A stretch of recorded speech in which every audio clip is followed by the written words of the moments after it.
Hey, I'm Angela Walters from Quilting is My Therapy, and I'm checking in this week with some quilty eye candy for our week 6 of our free motion challenge quilting along.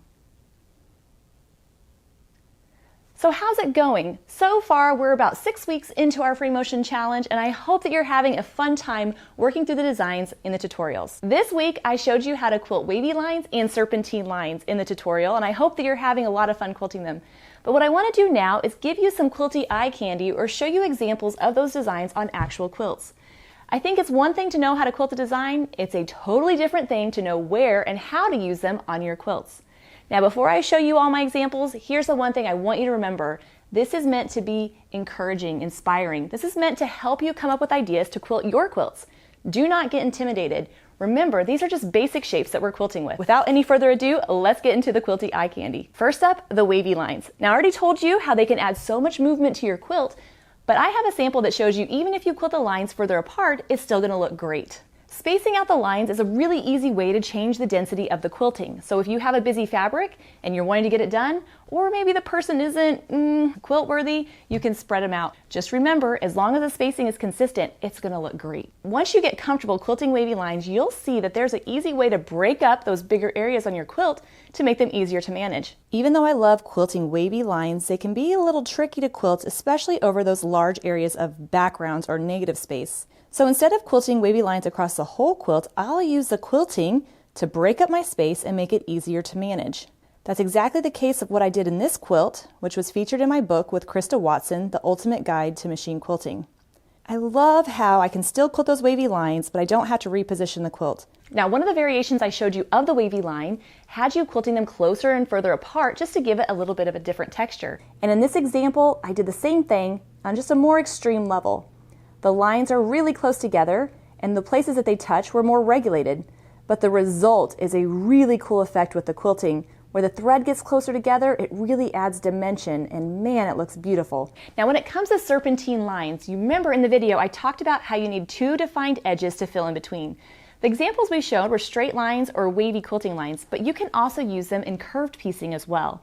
This is a really easy way to kind of add to that rounded look of the quilting, plus it's quick once you get the hang of it. This quilt was actually in the book that I did with Tula Pink, Quilt with Tula and Angela, and I think it's really fun how those serpentine lines kind of add to the curved effect of the quilt. How about this example? This example shows you that your wavy lines don't have to be perfectly horizontal or vertical. You can quilt them at an angle to make a really cool effect on your quilts. And how about this one? I quilted this quilt to death. There's tons of quilting in it. In this whole cloth quilt, I used long wavy lines to divide the area up into sections and then filled in between them with different fillers. The serpentine lines were a lot of fun. They add a beautiful look to the quilt, but they're also actually quicker to quilt than the dense filler that I used between some of the lines. How are you doing so far? Hopefully you're not overwhelmed. I just love showing you all my babies and showing you the fun things that you can do. When it comes to serpentine lines, in the tutorial, I didn't really talk about turning corners. The reason is it's a little trickier. I didn't really want to get into that, especially since we have some newer free motion quilters watching. But if you want the short answer on how to turn corners with serpentine line, one thing to remember is that I'm going to use this inner corner as my pivot point.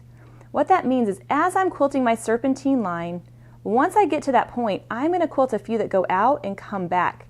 That's really going to help me turn that corner and continue on. Once you get the hang of quilting serpentine lines, I think you're going to find a lot of fun places to quilt them on your quilts. In this quilt called Grotto, which I did for the Midnight Quilt Show, you can see those serpentine lines that I quilted in those areas. Anytime I have an irregularly shaped block or something with a point, I think the serpentine lines just look amazing in there.